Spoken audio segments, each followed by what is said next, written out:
अल्लाह के नाम पे कुर्बान होता है, अल्लाह उसकी नस्ल को मिटाता नहीं है, अल्लाह उसकी नस्ल को बढ़ा देता है। करबला के मैदान में हुसैन ने जामे शहादत अपने रब के नाम पे नोश फरमाया है। अल्लाह ने हुसैन की नस्ल को खत्म नहीं किया, इतना बढ़ाया कि बगदाद में देखो तो मेरे हुसैन की नस्ल मौजूद है, अजमेर में देखो तो मेरे हुसैन की नस्ल मौजूद है, कलियर में देखो तो मेरे हुसैन की नस्ल मौजूद है, कि छौछा की सरजमीन पर देखो तो मेरे हुसैन की नस्ल मौजूद है, देवा की सरजमीन पर देखो तो मेरे हुसैन की नस्ल मौजूद है। आज पूरी दुनिया में सैयदों की शक्ल में मेरे हुसैन की नस्ल मौजूद है। हुसैन से जो मिली है उड़ान रखते हैं, हम अपने पांव तले आसमान रखते हैं। और यजीद जैसे भिखारी की हैसियत क्या है, हुसैन सबसे बड़ा खानदान रखते हैं। यजीद जैसे भिखारी की हैसियत क्या है, हुसैन सबसे बड़ा खानदान रखते हैं। एक बेटा हुसैन का मैदान करबला से वापस आया, उनकी मैं एक बात आपको बता दूं और अपनी जगह बैठ जाऊं। कौन इमाम ज़ैनुल आबिदीन हैं? करबला के वाक़े के बाद किसी ने इनको मुस्कुराते नहीं देखा। जब जब पानी सामने आता रोने लगते, करबला का मंजर निगाहों के सामने आ जाता। वो इमाम ज़ैनुल आबिदीन, एक बार उनके बेटे इमाम मोहम्मद बाकिर ने पूछा, अब्बा कभी तो जिंदगी का मोड़ एक ऐसा आता है कि लबों पे मुस्कुराहट आ जाती है, आप कभी नहीं मुस्कुराए? तो एक जवाब दिया था, बेटा जो मंजर मेरी आंखों ने देखा है अगर तू देख लेता तो तू भी कभी जिंदगी में नहीं मुस्कुराता। मैंने अपने जवान भाई के सीने में नेजा लगते हुए देखा, मैंने अपने बाबा के सर को नेज़े पे बुलंद होते हुए देखा, मैंने अपने 6 माह के असगर के हल्क में तीर लगते हुए देखा। अल्लाह अकबर। जब इमाम ज़ैनुल आबिदीन मदीना वापस आए थे तो 2 काम किए थे आपने, एक आपने मदरसा खोला था और एक आपने लंगर खाना खोला था। मदरसे में नाना की हदीस का दर्स देते थे और लंगर पे भूखों को खाना खिलाते थे। लंगर पे आप भूखों को खाना खिलाते, प्यासों को पानी पिलाते। और नबी की हदीस पाक भी है, पूछा गया आका से, अय्यो अमलिन अफजलो या रसूल अल्लाह, या रसूल अल्लाह सबसे अफजल अमल क्या है? आका फरमाते हैं, तीबुल कलाम व इतआमुत तआम व इफ्शाहुस सलाम, मोहब्बत से बात करना, भूखों को खाना खिलाना और सलाम को आम करना, ये सबसे बेहतर अमल है। यही इमाम ज़ैनुल आबिदीन हैं। अल्लाह अकबर। मदीने शरीफ में तकरीबन 100 के करीब परिवार ऐसे थे जिनका टोटल खर्च इमाम ज़ैनुल आबिदीन उठाए हुए थे और किसी को नहीं पता था कि उनके घर पे खाना कौन पहुंचा देता है, ये राशन की किट कौन उनके घर पे पहुंचा देता है। आज अफसोस होता है, अगर हम मस्जिद में 10 रुपए भी देते हैं तो पहले इमाम साहब के पास जाके कहते हैं मेरे नाम का ऐलान लगाओ। मकाम अपना दिलों में बना गए हैं हुसैन, कुछ इस तरह से जमाने पे छा गए हैं हुसैन। मकाम अपना दिलों में बना गए हैं हुसैन, कुछ इस तरह से जमाने पे छा गए हैं हुसैन। और जहां में फिर न हुआ मारकाए करबो बला, यजीदियत को कुछ ऐसा मिटा गए हैं हुसैन। यजीदियत को कुछ ऐसा मिटा गए हैं हुसैन। और शकील आज भी रोशन है कुल जहां जिससे, शकील आज भी रोशन है कुल जहां जिससे, चराग दीन का ऐसा जला गए हैं हुसैन। चराग दीन का ऐसा जला गए हैं हुसैन। मुख्तारे कायनात का प्यारा हुसैन है, मुख्तारे कायनात का प्यारा हुसैन है। मौला अली की आंख का तारा हुसैन है। जो लोग कल यजीद के लश्कर के साथ थे अब वो भी कह रहे हैं हमारा हुसैन है। जो लोग कल यजीद के लश्कर के साथ थे अब वो भी कह रहे हैं हमारा हुसैन है। हज़रात, आज हम इस्लाम की जिस हसीन गुलशन में सांसें ले रहे हैं, ये इस्लाम इतनी आसानी से हम तक नहीं पहुंचा है। इस्लाम बड़ी कुर्बानियों के बाद हम तक पहुंचा है। इस्लाम बड़ी परेशानियों के बाद हम तक पहुंचा है। इस इस्लाम को फैलाने के लिए पैगंबरे इस्लाम ने कितनी परेशानियों का सामना किया है, कितनी परेशानियों का सामना मेरे आका ने किया है। अगर तारीख का वो बाब आपकी निगाहों के सामने रख दिया जाए तो आपकी आंखों में आंसू आ जाएंगे। हम मुसलमान हैं, हमारे बाप मुसलमान, हमारे दादा मुसलमान, हमें कोई कुर्बानी देने कहीं जाना नहीं पड़ा, हमें इस्लाम के लिए कोई परेशानी उठाने कहीं जाना नहीं पड़ा। हमने एक सजे सजाए माहौल में अपनी आंखें खोली हैं। पैगंबर इस्लाम ने कितनी परेशानियां उठाई। मेरे आका जब इस्लाम की तबलीग के लिए अपने हुजरे से बाहर तशरीफ लाए तो आका के रास्ते में कांटे बिछा दिए गए और ऐसे ऐसे नुकीले कांटे कि अगर वो पाए मुबारक में लग जाएं तो तलवाए मुबारक को तोड़ करके ऊपर आ जाएं।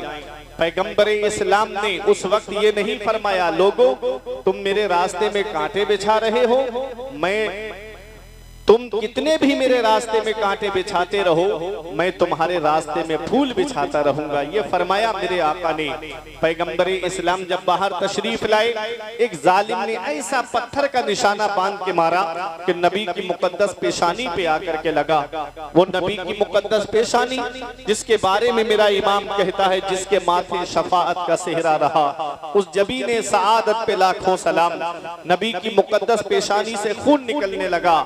आका अपने हुजरे में तशरीफ लाए, हजरत खदीजतुल कुबरा की नजर पड़ी, रोने लगी और खून के असर को अपनी मुबारक चादर को पानी में भिगो करके खून के असर को साफ करती हैं। आज की कोई औरत होती तो कह देती, आपको क्या पड़ी है अपनी पेशानी लहू लुहान कराने की, यह कौम जहन्नम में जाना चाहती है तो जाने दीजिए। वो उम्मुल मोमिनीन है, तमाम मोमिनों की माँ है। अर्ज करती हैं, या रसूल अल्लाह, अल्लाह आपकी मेहनतों को जाय नहीं फरमाएगा। पैगंबर इस्लाम ने कितनी परेशानियां उठाई।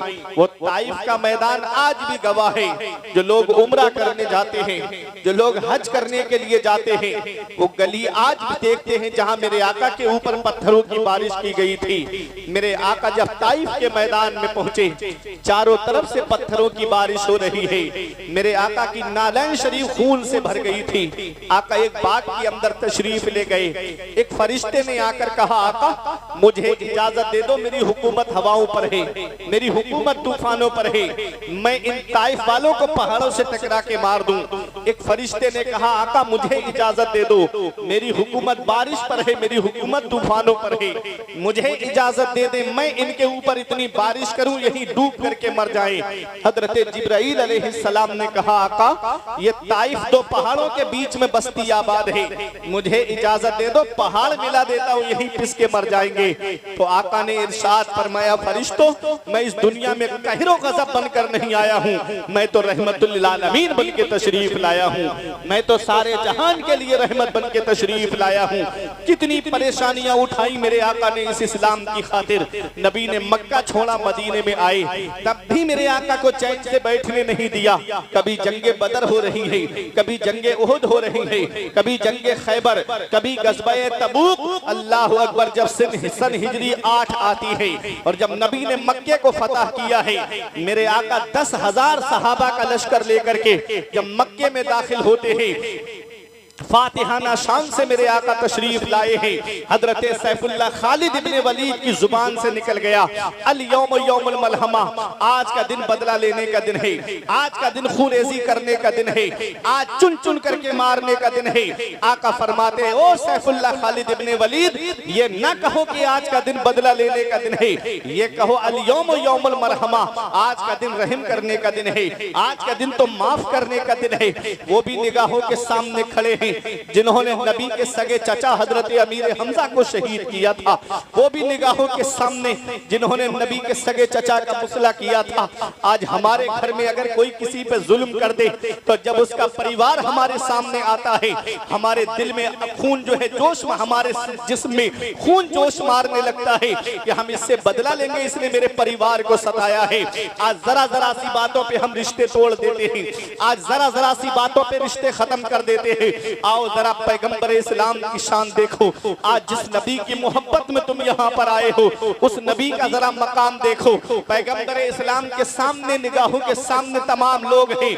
मेरे आका फरमाते, क्या सोचते हो मेरे बारे में? सबने एक जुबान होकर कहा था, आप करीम इब्ने करीम हैं, आप सखी इब्ने सखी हैं, हमने आपको करम करने वाला पाया है।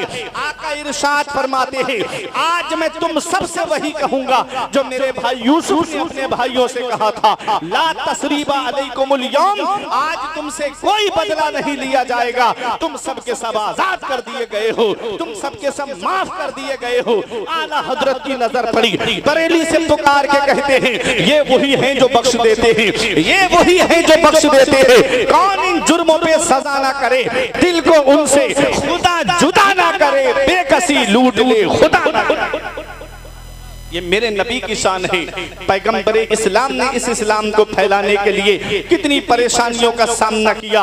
ऐ लोगों, जब ये इस्लाम दुनिया में फैल गया, सहाबाए किराम ने मशवरा किया था कि हमें जान मिली है नबी के सदक़े में, माल मिला है नबी के सदक़े में, औलाद मिली है नबी के सदक़े में। आका के घर में 2-2 महीने तक चूल्हा नहीं जलता है। हजरत आयशा सिद्दीक़ा रज़ी अल्लाह तआला अन्हा से पूछा गया, ऐ अम्मी जान जरा ये बताइए, उस वक्त जब आका दुनिया ज़ाहिरी से तशरीफ ले जा रहे थे तो उस वक्त चराग में जलाने के लिए तेल कहां से आया? हजरत आयशा सिद्दीक़ा कहती हैं, उस वक्त तेल होता तो हम चराग में नहीं डालते बल्कि उसको पी जाते। ऐसा आलम रहा है।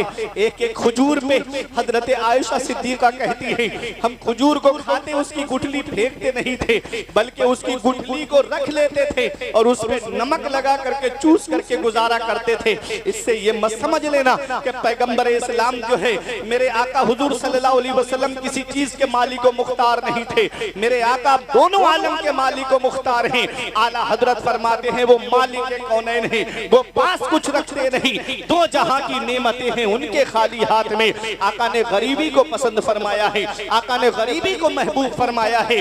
ऐ लोगों, सहाबा ने मशवरा किया, चलो आका की बारगाह में तोहफे लेकर चलते हैं। जब नजराना लेकर के आका की बारगाह में आए, आयत करीमा मेरे आका पे नाजिल होती है, कुल ला अस्अलुकुम अलैहि अजरा, ए मेरे महबूब अपने इन उम्मतियों से कह दो, जो इस्लाम मैंने तुम तक पहुंचाया है, जो दीन मैंने तुम तक पहुंचाया है, ला अस्अलुकुम अलैहि अजरा, मुझे उसका बदला नहीं चाहिए, मुझे उसकी कीमत नहीं चाहिए, मुझे उसका मुआवजा नहीं चाहिए।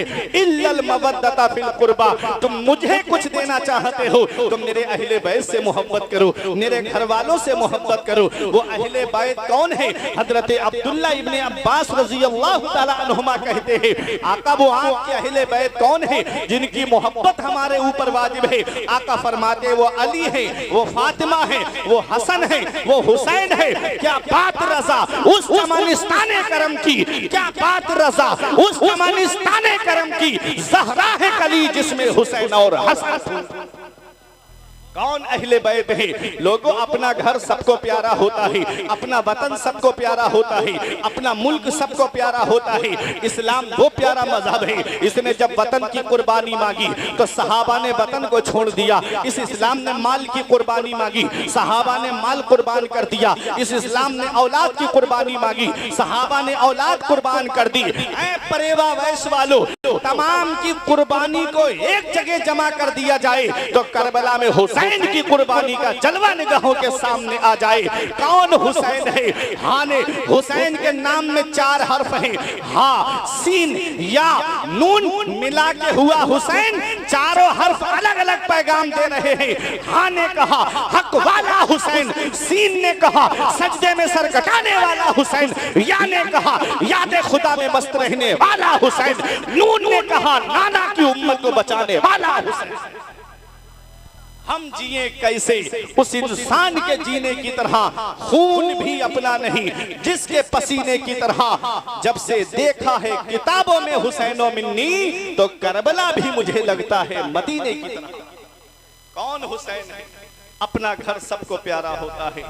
इस इस्लाम ने जब वतन की कुर्बानी मांगी, कारी मोहम्मद अली फैजी साहिब किबला से अभी आपने कलाम सुना, मदीना बुला लीजिए। वतन भी कैसा प्यारा वतन, जिसके लिए 5 वक्त नमाजों में दुआ करते हैं, दिखा दे या इलाही वो मदीना कैसी बस्ती है जहां पर रात दिन मौला तेरी रहमत बरसती है। वतन भी ऐसा प्यारा वतन, अल्लाह अकबर, जिसके बारे में आका फरमाते हैं जिससे हो सके मदीने में मरे तो वो मदीने ही में मरे, क्योंकि जो मदीने में मरेगा मैं उसकी शफाअत करूंगा। वतन भी कैसा प्यारा वतन जिसके लिए आका फरमाते हैं मदीने की मिट्टी में शिफा है। अल्लामा हसन कहते न हो आराम जिस बीमार को सारे जमाने से, उठा ले जाए थोड़ी खाक उनके आस्ताने से। वतन भी कैसा प्यारा वतन जिसके बारे में मेरे आका फरमाते हैं मंजारा कब्री वजबत लहू शफाअती, जिसने मेरी कब्र अनवर की जियारत कर ली उस पर मेरी शफाअत वाजिब हो गई। ऐसा प्यारा वतन हुसैन मदीना छोड़कर जा रहे हैं, वो भी मदीने की सरजमीन को हुसैन छोड़कर जा रहे हैं। नाना के रोजे पे आके कहते हैं नाना मैं इस्लाम की कश्ती किनारे लगाने जा रहा हूँ, अपने नवासे का आखिरी सलाम कबूल करो। अपनी माँ फातिमा की तुरबत पे आए, अम्मी के रोजे पे सलाम करके आगे बढ़े, भाई हसन की तुरबत पे आए और भाई हसन की तुरबत को सलाम करके आगे बढ़े। और जब मेरा हुसैन मदीने से बाहर निकलने लगा तो मुड़ मुड़ के देख रहा था नाना के रोजे की तरफ, मुड़ मुड़ के देख रहा था नाना की तुरबत अतहर की तरफ। आज कारी मोहम्मद अली फैजी यहाँ बैठे हैं, कई बार गुंबद खजरा के जलवे देख कर आए हैं। फतेह मोहम्मद अलीमी साहब यहाँ बैठे हैं, इनसे आप पूछेंगे ये आपको बताएंगे या आपके यहाँ पर कितने लोग ऐसे होंगे जिन्होंने हज किया होगा या उम्रा किया होगा, जिन्होंने गुंबद खजरा के जलवे देखे होंगे। आदमी जब तक मक्के में रहता है घर बार की याद आती है, प्रॉपर्टी की भी कभी कभी याद आती है, लेकिन जब हाजी या उम्रा करने वाला मदीना पहुंचता है एक बार गुंबद खजरा निगाहों के सामने आता है, दिल में इश्क रसूल का समंदर तलातुम खेज हो जाता है, नबी की मोहब्बत में गुम हो जाता है, नबी के इश्क में गुम हो जाता है। और उसके लबों पे यही होता है, सुबह हो तो कहता है मुस्तफा जाने रहमत पे लाखों सलाम, दोपहर हो तो कहता है काबे के बदरुद्दुजा तुम पे करोड़ों दुरूद, शाम हो तो कहता है या नबी सलाम अलैका। ऐ लोगों नबी की मोहब्बत, अल्लाह अकबर, उनसे पूछिए इस वक्त जो वहाँ की हुकूमत है वो 8 दिन से ज्यादा मदीने में हाजी को या उम्रा करने वाले को रहने नहीं देती। 8 दिन कब पूरे हो जाते हैं पता भी नहीं चलता, 8 दिन कब निकल जाते हैं उसे एहसास भी नहीं होता। जब 8 दिन पूरे होते हैं तो कानों में एक आवाज आती है, फला तारीख में जो हाजी आए थे या उम्रा करने आए थे अब उन्हें मदीना छोड़ करके निकलना है। अल्लाह अकबर, कोई मदीने से मक्के के लिए आता है, कोई मदीने से डायरेक्ट घर के लिए आता है, वो आखिरी सलाम, वो अलविदाई सलाम।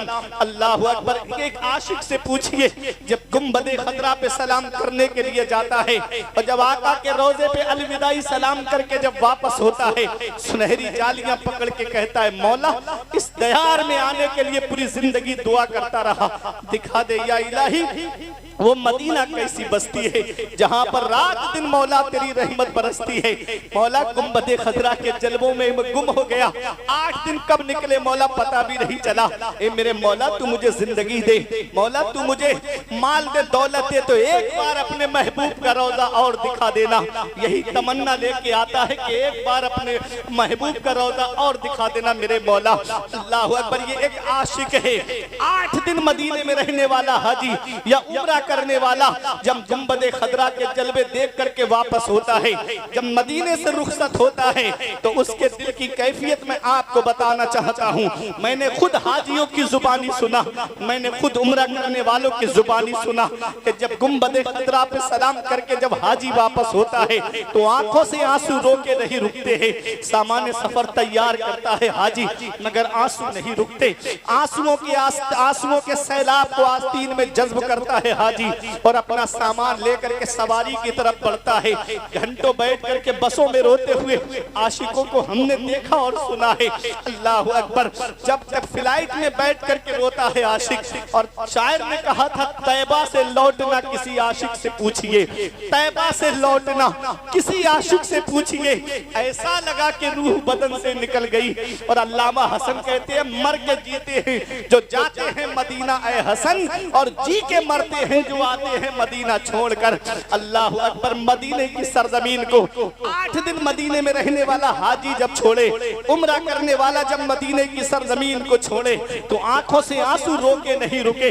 ये वो हाजी है, उम्रा करने वाला है, जिसका घर मदीने में नहीं, जिसकी प्रॉपर्टी मदीने में नहीं, जिसका सरमाया मदीने में नहीं, जिसका कारोबार मदीने में नहीं, जिसका घर मदीने में नहीं, सिर्फ नबी का रोजा देखने गया है।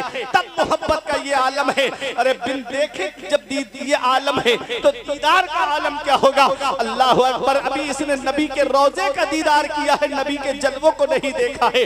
तब मोहब्बत का ये आलम है कि आंखों से आंसू रोके नहीं रुकते हैं। जब 8 दिन मदीने में रहने वाला हाजी मदीना छोड़े तो आंखों से आंसू रोके नहीं रुके। तो वो हुसैन जिसने बचपन मदीने में गुजारा, वो हुसैन जिसने जवानी मदीने में गुजारी, वो हुसैन जिसने 56 साल की उम्र मदीने में गुजारी, नाना का रोजा छूटता होगा, कैसी बीतती होगी आका हुसैन के दिल पर। नाना की तुरबत छूट रही है, कैसा लग रहा होगा आका हुसैन को। नाना का रोजा मदीने में है, माँ की तुरबत मदीने में है, भाई की तुरबत मदीने में है, मामुओं की तुरबत मदीने में है। अल्लाह अकबर, जब हुसैन से मदीना छूटा होगा कैसी बीतती होगी आका हुसैन के दिल पर। हुसैन मदीने से बाहर निकले, मुड़ मुड़ के देख रहे थे नाना के रोजे की तरफ। हजरत ज़ैनब ने पूछा, मेरे भाई आप क्या देख रहे हो। तो मेरे हुसैन जवाब देते हैं, ऐ मेरी बहन ज़ैनब, जिसे दुनिया में कहीं चैन नहीं मिलता, जिसे दुनिया में कहीं सुकून नहीं मिलता, जिसे दुनिया में कहीं आराम नहीं मिलता, जिसे दुनिया में कहीं राहत नहीं मिलती, उसे चैन हमारे नाना के मदीने में मिलता है, उसे सुकून हमारे नाना के मदीने में मिलता है, उसे आराम हमारे नाना के मदीने में मिलता है, उसे राहत हमारे नाना के मदीने में मिलती है। आज वही मदीना हुसैन से छूट रहा है, वो मदीना जो कौनैन का ताज है, जिसका दीदार मोमिन की मेराज है। जिंदगी में खुदा हर मुसलमान को वो मदीना दिखा दे तो क्या बात है। वो मदीना हुसैन से छूट रहा है। तजल्लियों की अजब है फिजा मदीने में, निगाहे शौक की है इंतहा मदीने में। गमे हयात ना खौफे कज़ा मदीने में, बराहे रास्त है राहे खुदा मदीने में। हुसैन मदीना छोड़े मक्का आए, मक्के से हुसैन करबला चले। आप देख रहे हैं वक्त काफी हो चुका है, मैं आपको मुकम्मल तो शहादत इमाम हुसैन नहीं सुना सकता, मुकम्मल तो करबला में आपको नहीं सुना सकता। पिछली एक बार और मैं आया था, तब भी मुझको सबके आखिर में डाला गया था। ये हालात हैं, अल्लाह आप सबको अक्ल सलीम अता फरमाए। कितना पैसा जलसों में खर्च होता है, लेकिन सुबह को हालात देखो तो आदमी वैसा ही नजर आता है। कुछ पैगाम लेकर के जाया करो जलसों से, कुछ सबक लेकर के जाया करो जलसों से, कुछ दर्स लेकर के जाया करो जलसों से। अल्लाह अकबर। मेरे प्यारे मुसलमानों, आज ये बात मैं जो आपके सामने पेश करने जा रहा हूँ, आखिरी बात है मेरी, फिर उसके बाद मेरी तकरीर खत्म होने जा रही है, क्योंकि फजर का वक्त भी होने वाला है और कारी मोहम्मद अली फैजी साहब को भी लंबा सफर करना है। ऐ मेरे प्यारे मुसलमानों, हुसैन का एक बेटा जिसे दुनिया इमाम ज़ैनुल आबिदीन के नाम से जानती है, एक बेटे इमाम हुसैन के और एक बेटे इमाम हसन के, जिनको हसन मुसन्ना कहते हैं। ऐ लोगों, इमाम हसन मुसन्ना से हसनी सैयद चले हैं और इमाम हुसैन के बेटे इमाम ज़ैनुल आबिदीन से हुसैनी सैयद चले हैं। ये दो से नस्ल चली है मेरे आका की। और याद रखना दुनिया वालों, आज दुनिया का हाल तो ये है कि आप तारीख उठा करके देखो, यजीद के 14 बेटे और 6 बेटियां तारीख में बताई जाती हैं, और हुसैन का एक बेटा करबला के मैदान से वापस आया है। पूरी दुनिया का सर्वे कर लीजिए, आपको यजीद की नस्ल ढूंढे से नहीं मिलेगी, और हुसैन का एक बेटा करबला के मैदान से आया है। दुनिया का कोई कोना ऐसा नहीं है जहां मेरे हुसैन की नस्ल मौजूद नहीं है, जहां सैयद मौजूद नहीं है, जहां आले रसूल मौजूद नहीं है। उधर ना तीर ना खंजर कमान बाकी है, इधर हर एक दहन में जुबान बाकी है। अजीब जंग है वो जंगे करबला जिसमें हुआ जो कत्ल वही खानदान बाकी है। अजीब जंग है वो जंगे करबला जिसमें हुआ जो कत्ल वही खानदान बाकी है। एक बेटा हुसैन का मैदान करबला से वापस आया। आपके जहन में एक सवाल आता होगा कि एक बेटे से इतनी नस्ल कैसे फैल गई। तो आओ मैं एक मिसाल से आपको समझा देता हूँ। एक वो जानवर है जिसे बकरी या बकरा कहते हैं, और एक वो जानवर है जिसे खिंजीर कहते हैं। वो एक बार में 12-13 बच्चों को जन्म देती है, और बकरी 2 बच्चे 3 बच्चे 4 से ज्यादा मैंने नहीं सुने। और बकरा ईद के मौके पे कितने बकरे कुर्बान होते हैं, लाखों करोड़ों अरबों बकरे कुर्बान हो जाते हैं और उसकी कुर्बानी नहीं होती है। होना तो ये चाहिए था कि उस जानवर से जंगल भर जाते, होना तो ये चाहिए था कि वो जानवर हर जगह नजर आता, लेकिन उसकी नस्ल कहीं कहीं आपको नजर आएगी और बकरी और बकरा हर गली कूचे में आपको मिल जाएगा। क्यों? इसलिए कि बकरे को अल्लाह के नाम पे कुर्बान किया जाता है। जो अल्लाह के नाम पे कुर्बान होता है, अल्लाह उसकी नस्ल को मिटाता नहीं है, अल्लाह उसकी नस्ल को बढ़ा देता है। करबला के मैदान में हुसैन ने जामे शहादत अपने रब के नाम पे नोश फरमाया है। अल्लाह ने हुसैन की नस्ल को खत्म नहीं किया, इतना बढ़ाया कि बगदाद में देखो तो मेरे हुसैन की नस्ल मौजूद है, अजमेर में देखो तो मेरे हुसैन की नस्ल मौजूद है, कलियर में देखो तो मेरे हुसैन की नस्ल मौजूद है, कि छौछा की सरजमीन पर देखो तो मेरे हुसैन की नस्ल मौजूद है, देवा की सरजमीन पर देखो तो मेरे हुसैन की नस्ल मौजूद है। आज पूरी दुनिया में सैयदों की शक्ल में मेरे हुसैन की नस्ल मौजूद है। हुसैन से जो मिली है उड़ान रखते हैं, हम अपने पांव तले आसमान रखते हैं। और यजीद जैसे भिखारी की हैसियत क्या है, हुसैन सबसे बड़ा खानदान रखते हैं। यजीद जैसे भिखारी की हैसियत क्या है, हुसैन सबसे बड़ा खानदान रखते हैं। एक बेटा हुसैन का मैदान करबला से वापस आया, उनकी मैं एक बात आपको बता दूं और अपनी जगह बैठ जाऊं। कौन इमाम ज़ैनुल आबिदीन हैं? करबला के वाक़े के बाद किसी ने इनको मुस्कुराते नहीं देखा। जब पानी सामने आता रोने लगते, करबला का मंजर निगाहों के सामने आ जाता।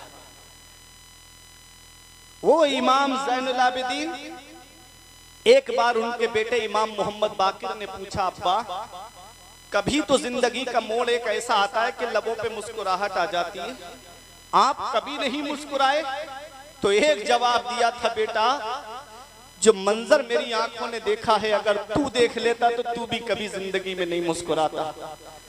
मैंने अपने जवान भाई के सीने में नेजा लगते हुए देखा, मैंने अपने बाबा के सर को नेजे पे बुलंद होते हुए देखा, मैंने अपने 6 माह के असगर के हल्क में तीर लगते हुए देखा।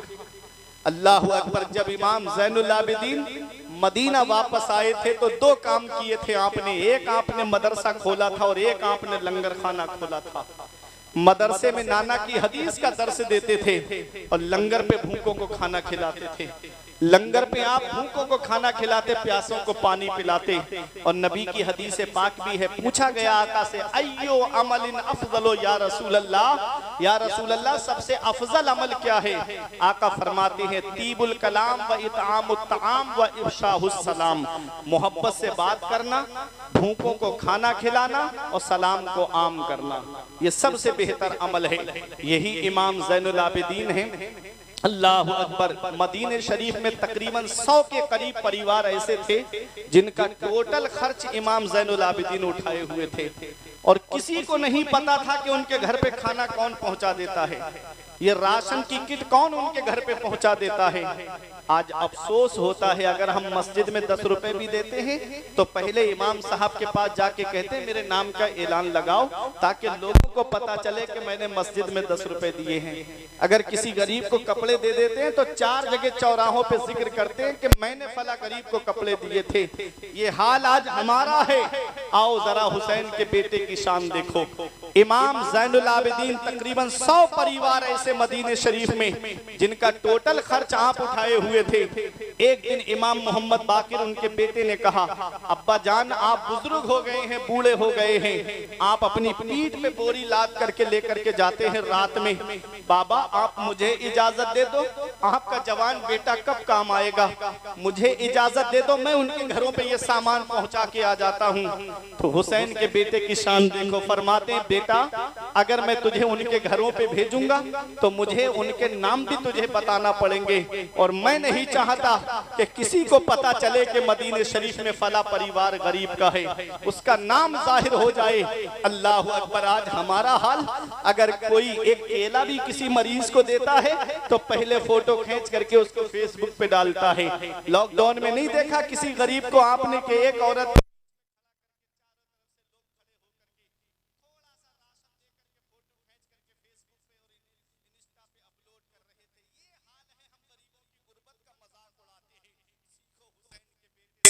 खाते नहीं थे, औरों को खिलाते थे, खुद खाते नहीं थे, औरों को खिलाते थे। कैसे साबिर थे मोहम्मद के घर आने वाले। ये हुसैन के बेटे की शान है। फरमाया बेटा मैं तुझे भेजूंगा तो उनके नाम भी तुझे बताना पड़ेंगे, और मैं नहीं चाहता कि किसी को पता चले कि मदीने में फला परिवार गरीबों का है। रात में खाने पीने की किट बनाते सामान की, और रात के अंधेरे में उनके घरों के दरवाजों पे रख करके इमाम ज़ैनुल आबिदीन आ जाते थे। सुबह को जब वो दरवाजा खोलते तो पता चलता कि कोई खाने पीने का सामान उनके घर पे रख करके चला गया है। ये है इमाम ज़ैनुल आबिदीन। ऐ लोगों, मैं बताना ये चाहता हूँ कि हमें हुसैन के बेटे का किरदार अपनाना चाहिए। हमें भी देखना चाहिए कि हमारी बस्ती में कहीं कोई गरीब तो नहीं है। हमें भी देखना चाहिए कहीं हमारी बस्ती में कोई परेशान तो नहीं है। आज हम अपने पड़ोसियों का ख्याल नहीं रखते, आज हम अपने पड़ोसियों का ख्याल नहीं रखते हैं। ये हालात आज हमारे बनते चले जा रहे हैं। कितने मुस्लिम परिवार ऐसे हैं कि आज जिनके घरों की बेटियां इर्तिदाद की तरफ चली गई, सिर्फ किस वजह से कि जहेज की लंबी लंबी डिमांडों की वजह से, किस वजह से कि आज उनके घरों में इतना पैसा नहीं कि आज ये जहेज के लोबियों का मुंह बंद कर सके। आज उनके घरों में इतना पैसा नहीं कि वो जहेज मांगने वालों का मुंह भर सके। याद रखना, कोई इंसान किसी इंसान को क्या देता है? आदमी सिर्फ वसीला है, खुदा देता है। जिस अल्लाह ने तुझे दौलत दी है वो मेरा रब दौलत छीन भी सकता है। आज उस रब की पकड़ से डरो, इन्ना बत्शा रब्बिका लशदीद। तेरे रब की पकड़ बहुत सख्त है। जब अल्लाह पकड़ता है तो फिर कोई छुड़ाने वाला नहीं मिलता है। उस रब की पकड़ से डरो प्यारे मुसलमानों। अल्लाह ने बेटा दिया है, अल्लाह का शुक्र अदा करो। अल्लाह ने नूरे नजर दिया है, अल्लाह का शुक्र अदा करो। वरना किसी किसी के घर में तो चिराग जलाने वाला तक नहीं है। पैर की चप्पलें घिस गई आलिमों के घरों के चक्कर लगाते लगाते कि कोई तावीज दे दो मेरे घर में बेटा पैदा हो जाए।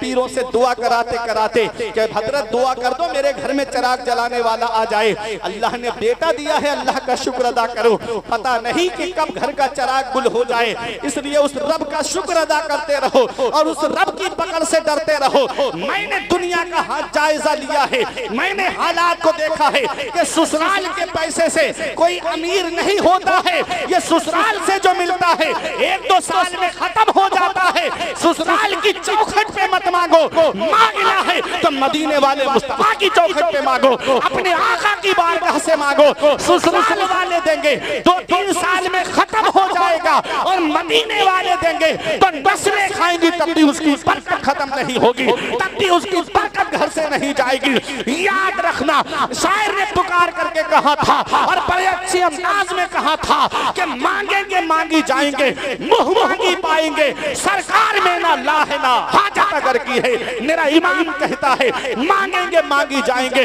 मुंह मांगी पाएंगे, सरकार में ना ला है ना हाजत अगर की है। ऐ लोगों, एक साहब मुझे मिले, कहते हैं मौलाना मुझे बेटे की शादी में गाड़ी चाहिए। मैंने कहा परेशान मत हो, मेरे साथ मस्जिद में चलो, जुमे का दिन है, मैं 1 जुमा 2 जुमा 3 जुमा तकरीर करूंगा, तुम मस्जिद के दरवाजे पर रुमाल बिछा के बैठ जाना, इतना चंदा कर दूंगा। 3 जुमों में के एक स्प्लेंडर गाड़ी आ जाएगी। आंखें चला के मुझसे कहते हैं मौलाना क्या मुझे भिखारी समझते हो? मैंने कहा नादान, भिखारी सिर्फ उसे नहीं कहते जो कटोरा लेके दरवाजे दरवाजे मांगे, भिखारी सिर्फ उसे नहीं कहते जो झोली फैला करके गली गली मांगता हुआ फिरे, भिखारी सिर्फ उसे नहीं कहते जो कटोरा लेकर के दुकान दुकान मांगता हुआ फिरे। ऐ परेवा वैश वालों, भिखारी उसे भी कहते हैं जो जहेज की लिस्ट बना करके ससुराल के दरवाजे पे मांगता हुआ फिरे। भिखारी कई किस्म के हैं, कोई 1 रुपए में राजी हो जाता है, कोई 5 रुपए में राजी हो जाता है, और कोई 10 रुपए में राजी नहीं होता, कोई 100 रुपए में राजी नहीं होता। ऐसे ही इसमें भी भिखारी है, कोई स्प्लेंडर पे राजी हो जाता है, कोई अपाचे पे राजी हो जाता है, और कोई कार पे भी राजी नहीं होता है। ऐ लोगों याद रखो, ये दुनिया वालों से मांगोगे जिल्लत मिलेगी, मदीने वाले मुस्तफा से मांगोगे इज्जत मिलेगी। हमने कहा नादान, हम मांगने से मना नहीं करते, मांगो, मांगना मोमिन की शान है, लेकिन कहाँ मांगना चाहिए तो सुनो, हम तुमसे नहीं पूछते हैं, कारी मोहम्मद अली फैजी से नहीं पूछते हैं, हाफिज आरिफ से नहीं पूछते हैं, हाफिज असलम से नहीं पूछते हैं कि किससे मांगे। चलो बरेली की सरजमीन पर इमाम इसको मोहब्बत की बारगाह में आला हजरत से पूछो हमें मांगना है हम कहाँ मांगे, तो आज भी गुंबदे रजा से आवाज आएगी, कौन देता है देने को मुंह चाहिए, कौन देता है देने को मुंह चाहिए, देने वाला है सच्चा हमारा नबी, देने वाला है सच्चा हमारा नबी। मांगने वाले मंगतों को यूं चाहिए, मांगना और किसी से भी क्यों चाहिए, कौन देता है देने को मुंह चाहिए, देने वाला है सच्चा हमारा नबी। नबी की चौखट से मांगो, नबी की बारगाह से मांगो, मदीने वाले देंगे, नस्लें खाएंगी, तब भी उसकी बरकत खत्म नहीं होगी। बता दूं आपको, बस 2 मिनट की बात। हातिम ताई के पोते ने एक आले रसूल से कहा, मेरा दादा वो है जो 7 दरवाजों से बांटता है, तब भी बांटने की शान ये है, लेने वाला एक दरवाजे से लेके दूसरे पे आए तब भी देता है, 7 पे बारी बारी आए तब भी देता है, मना नहीं करता। तो आले रसूल ने कहा, वो तेरा दादा है जो 7 दरवाजों से बांटता है, तब भी साहिल की तमन्ना पूरी नहीं होती, उसकी ख्वाहिश पूरी नहीं होती। एक पे लिया, दूसरे पे आ गया, फिर भी पूरी नहीं हुई, तीसरे पे आया, फिर भी पूरी नहीं हुई, 7 पे बारी बारी आया तब भी पूरी नहीं हुई। अरे मेरा नाना वो है जो एक दरवाजे से बांटता है, एक चौखट से बांटता है, और बांटने की शान ये है कि मांगने वाला एक बार नाना की चौखट पर आ जाए तो कयामत तक किसी के सामने हाथ नहीं फैलाता है। मर्तबा क्या कोई जाने शहे बाला तेरा, आसमानों पे मलाइक में है चर्चा तेरा, तू सखी ऐसा कि हातिम भी है मंगता तेरा, वाह क्या जूदो करम है शहे बता तेरा, नहीं सुनता ही नहीं मांगने वाला, नहीं सुनता ही नहीं मांगने वाला तेरा। तो अपने गरीबों का ख्याल रखो, अपने पड़ोसियों का ख्याल रखो, अपनी बस्ती में देखो कि अगर कोई बेटी गरीब है, जहेज की वजह से उसका रिश्ता रुका हुआ है, तो मैं कमेटी वालों से भी गुजारिश करूंगा और तमाम बस्ती वालों से भी गुजारिश करूंगा, जैसे जलसे के लिए चंदा करके आप जो है इतना बड़ा जलसा करा लेते हो, ऐसे ही कोई गरीब बेटी मोहल्ले में बस्ती में नजर आए तो सब मिल करके उसकी शादी करा दोगे, एक बेटी का घर बस जाएगा, परवरदिगार आदम तुम्हारी जिंदगी को सजा देगा। मेरा यही आज पैगाम है, दुआ है परवरदिगार आदम की बारगाह में कि मेरे कुछ अर्ज करने में कोई गलती हुई हो तो मौला मुझे माफ फरमाए। अस्तगफिरुल्लाह रब्बी मिन कुल्ले ज़ंबि व